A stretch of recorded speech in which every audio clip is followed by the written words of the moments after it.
प्रणाम जी। बोलो श्री प्राणनाथ प्यारे की जय। बोलो मेरे सतगुरु प्यारे की जय। धाम की सखियों की जय। आज हम 8 पहर की बीतक करते हैं और उसका आनंद लेते हैं कि हम सुबह उठने के बाद क्या क्या करते हैं, उसका आनंद लेते हैं और ध्यान में बैठ के उसका आनंद लूटें। आओ सखियों। तीजी भूम की जो पड़सान, ठोर बड़े दरवाजे विशाल। धनियावत है उठ प्रात, बंसी जते अमृत आघात। तीसरी भूमिका की जो पटसाल है, जहाँ काफ़ी लंबी चौड़ी जगह है और मुख्य द्वार के ऊपर की जगह में 4 मंदिर के दहलान हैं जो बहुत ही विशाल द्वार के रूप में है।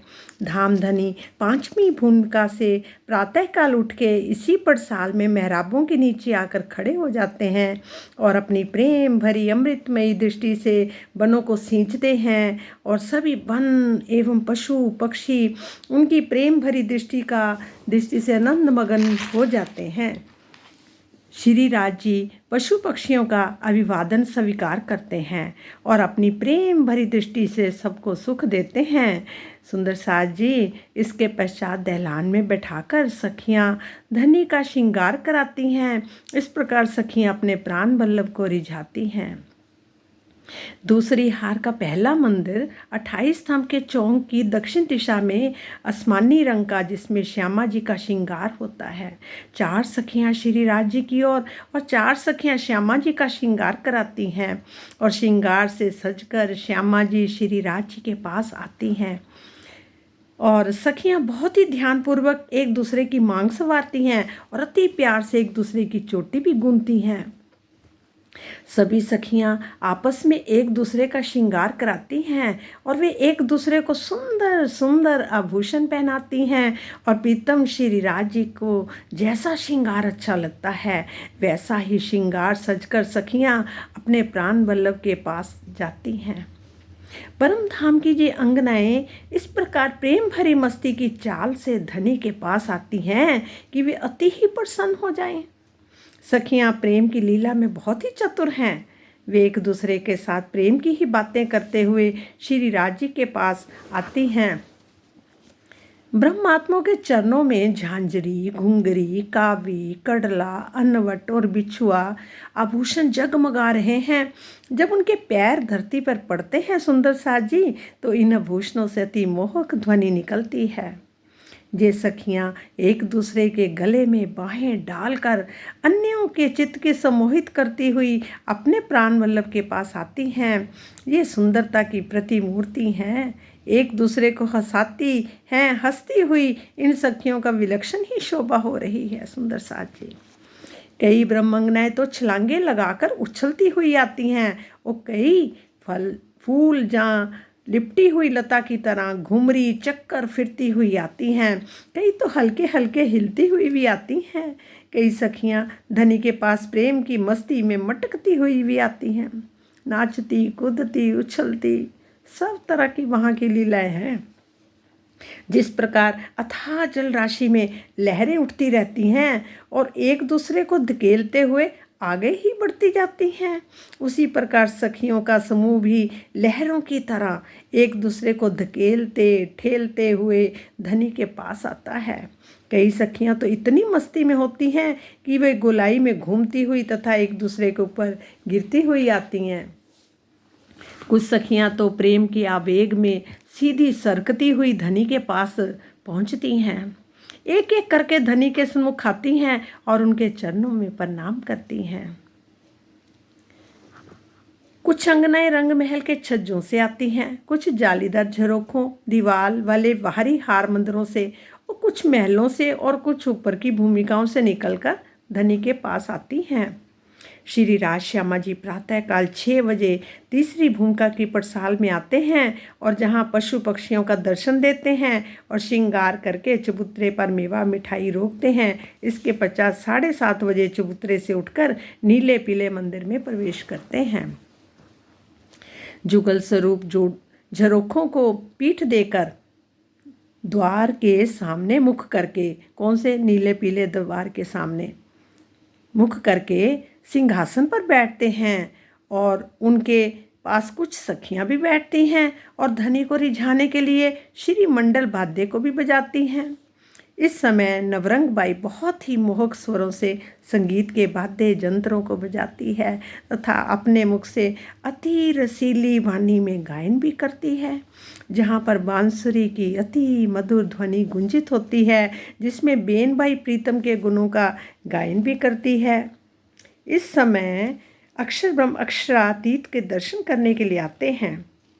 जब कुछ सखियां वनों में जाने लगती हैं तो कुछ रसोई की हवेली में, कुछ धामधनी को रिझाने लगती हैं।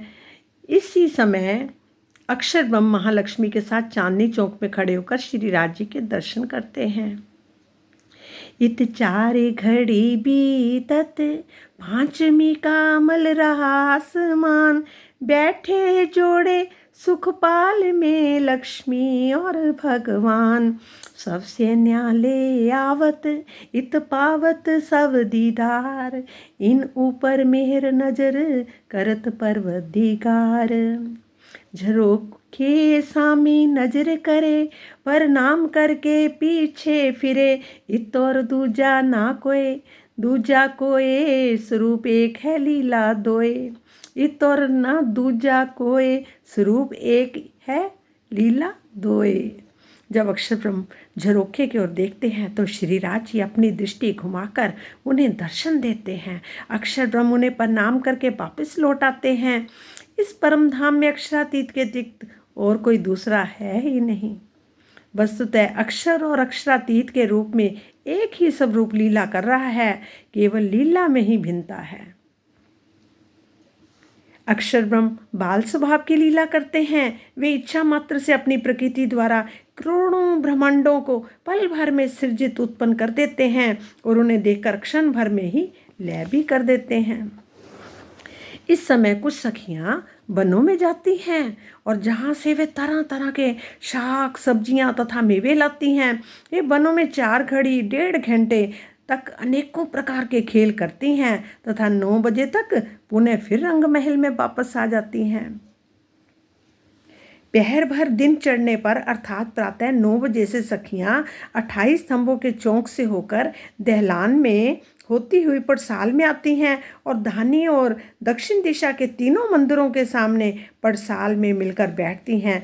सभी सखियां बहुत प्रेम पूर्वक पानों के बीड़े भी तैयार करती हैं और सखियां पानों के बीड़ों की में तरह तरह के सुगंधित मसालों में को लाकर डालती हैं तथा एक दूसरे को रखने के लिए देती हैं। इस प्रकार 10:30 बजे तक, कितने बजे तक, 10:30 बजे तक सखियां पान के सभी बीड़ों को तैयार कर देती हैं और नीले पीले मंदिर में श्री राज जी के पलंग के नीचे चौकी रखी हुई है।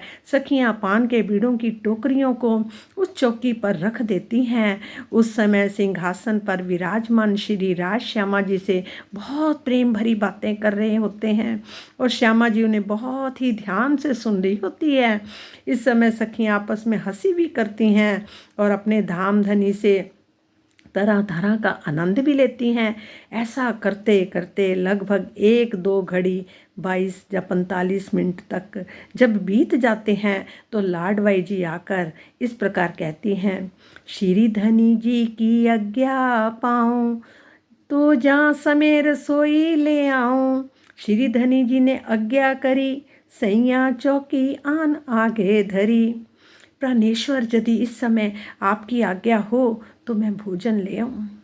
धामधनी की ओर से स्वीकृति मिलने पर सखियां सिंहासन के सामने पड़साल में 2 चौकियां रख देती हैं और जुगल स्वरूप चबूतरे पर मेवा मिठाइयाँ ग्रहण करते हैं, जबकि दोपहर का भोजन में पड़साल में सिंहासन या नीले पीले मंदिर के सामने करते हैं। यहीं पर वे अक्षर ब्रह्म के दर्शन भी देते हैं। सखियां जुगल स्वरूप के बैठने के लिए 2 चाकले गाती लेकर आती हैं और उसे बिछा देती हैं। श्री राज जी भोजन करने के लिए अपनी कमर से ऊपर के बस्तर यानी पटका जामा इत्यादि को उतार देते हैं। वैसे तो उतारना कुछ नहीं होता, अपने आप ही सब काम होते हैं, सिर्फ ये जहाँ के हिसाब से बात की गई है। तथा अपनी कमर के ऊपर पिछोरी भी ओढ़ लेते हैं। सुंदर साज जी, श्री राज श्यामा जी दोनों चाकलों पर विराजमान हुए। श्री राज जी ने भोजन करने के लिए अपने हस्त कमल को धोया, उनके साथ ही श्यामा जी ने भी अपने हाथों को धोया। जुगल स्वरूप को खिलाने के लिए अत्यधिक प्रेम भरी हुई सखियां दौड़ दौड़ कर जाती हैं और तथा भोजन की वस्तुएं भी लाती हैं। वे अनेक प्रकार के मेवे, अन्न के तरह तरह के व्यंजन, खीर, पूड़ी इत्यादि सब्जियां, मिठाइयां, अनेकों प्रकार की बहुत सी चीज़ें लेकर आती हैं। सुंदर साज जी, जुगल स्वरूप को खिलाने के लिए जब एक सखी सब्जियों की कटोरी लेकर चलती है तो दूसरी उसके हाथ से प्रेम पूर्वक छीन लेती है और स्वयं लेकर चल देती है। उस दूसरी से तीसरी सखी छीन लेती है तथा चौथी सखी तीसरी से भी छीन लेती है तथा लेकर दौड़ने लगती है। इस लीला में भले ही कोई सखी किसी से छीन कर स्वयं ले जाती है, किंतु किसी को भी किसी के ऊपर क्रोध नहीं आता। और जिन सखियों से भोजन की कटोरियाँ छीन ली जाती हैं वे हंसती हुई वापस लौटकर रसोई घर में आती हैं और कोई कटोरी लेकर दौड़ती आती है। उनके पैरों की झनकार रंग महल के सभी मंदिरों में सुनाई पड़ती है। उसका स्वर इतना मीठा होता है कि मन को हर लेता है। सुंदर साज जी, लाडबाई दूध दही लेकर आती है और जुगल स्वरूप उसे अपने मन की इच्छा के अनुकूल ग्रहण भी करते हैं। सखियां एक विशेष प्रकार के लोटे में जल लेकर श्री राज जी को कूला कराती हैं तथा उनके मुख और हाथों में रुमाल से पोंछती हैं। इसके पश्चात श्यामा जी भी हाथ धोकर कूला करती हैं और जुगल स्वरूप पान के 2 बीड़ों को ग्रहण करते हैं और श्री राज जी वहाँ से उठकर सिंहासन पर विराजमान होते हैं। तो उसी क्षण श्यामा जी भी उठकर सिंहासन पर सुशोभित हो जाती है। जब श्री राज श्यामा जी अपने सिंहासन पर बैठ जाते हैं तब सखियां दोनों चौकियां एवं चाकलों को उठाकर रख देती हैं। इसके पश्चात सभी सखियां प्रथम भूमिका में रसोई की हवेली में भोजन करने चले जाती हैं। भोजन करने के पश्चात वे पुनः तीसरी भूमिका में आ जाती हैं और आकर श्री राज जी से पानों का बीड़ा ग्रहण करती हैं। दोपहर का समय हो जाने पर जुगल स्वरूप नीले पीले रंग के मंदिर में सुख शैया पर विराजमान होते हैं। अब सखियां रंग महल सहित अन्य पक्षों में अलग अलग स्थानों पर अलग अलग समूहों में बैठ जाती हैं तथा दिल खोलकर धनी के प्रति अपने प्रेम भरी बातों को एक दूसरे से कहने लगती हैं। वहाँ वे कई प्रकार की लीलाओं का आनंद का रस प्रवाहित करती हैं। उनमें कुछ सखियां तो आपस में आनंद मगन होकर प्रेम भरे मंगल गीत गाने लगती हैं, कुछ हंसती हैं, कुछ ताली बजाने लगती हैं। इस प्रकार वे कई प्रकार की लीला का आनंद लेती हैं। कई सखियां रंग महल के छज्जों पर जाकर एक दूसरे से सट कर बैठ जाती हैं। सुंदर साज जी, और कुछ सखियां कहीं पर एकत्रित होकर बिल्कुल ही सट कर बैठ जाती हैं। वे अपने मुख से इतनी मीठी बातें करती हैं कि उनके हृदय का प्रेम लहराने लगता है। इस प्रकार वे एक दूसरे को आनंदित करती हैं। कुछ सखियां 7वीं और 8वीं भूमिका आदि के हिंडोलों में बैठकर तरह तरह के आनंदमय क्रीड़ाएं करते हैं। कुछ अंगनाएं शयन कक्ष के मंदिरों में पलंग पर जाकर बैठ जाती हैं और आपस में अनेक प्रकार की प्रेम भरी बातें करते हैं। इस प्रकार श्री राज जी के हृदय में हमेशा ही ये प्यार उमड़ा करता है।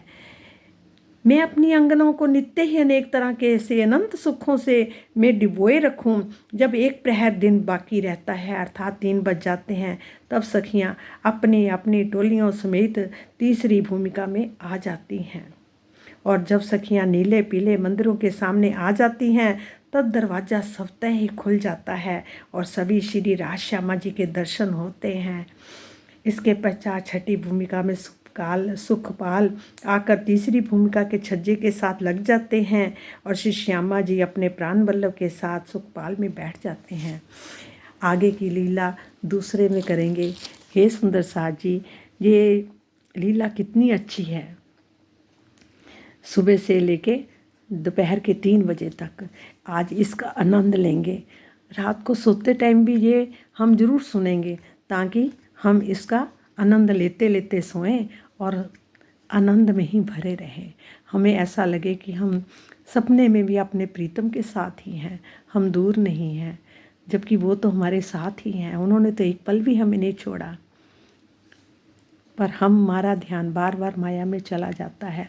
अब माया से हटने के लिए हमारे पास यही एक उपाय है कि बार बार वहाँ की लीलाओं का ध्यान करें, मनन करें, सुने और चित्तवनी करें। ये हमारे लिए बहुत ज़रूरी है, नहीं तो माया हमारे ऊपर बहुत हावी हो जाती है। और वाकई होती है, दिन भर ज़रा सा हम वाणी से परे हटते हैं और ये माया हमारे ऊपर हावी हो जाती है। फिर बैठने में भी बड़ा भारी लगता है। सुंदर साज जी, ये हम सबके लिए है। हम अकेले, सभी के साथ यही हो रहा। सभी इसी बात पे परेशान है कि हम तो माया हमें घेरे रखती है। पर माया से बचने का हमारे पास एक ही उपाय है, वाणी के साथ जुड़ना और उसमें लीन हो जाना और उसी को ही अनुभव करना, उसी में ही आनंद लेना, उसी की ही चितवनी करनी। और रात को सोते उठते बैठते बस हमारा ध्यान हर पल उन्हीं में लगा रहे। ये राज्य की मेहर से ही हो सकता है। प्रणाम जी, प्रणाम।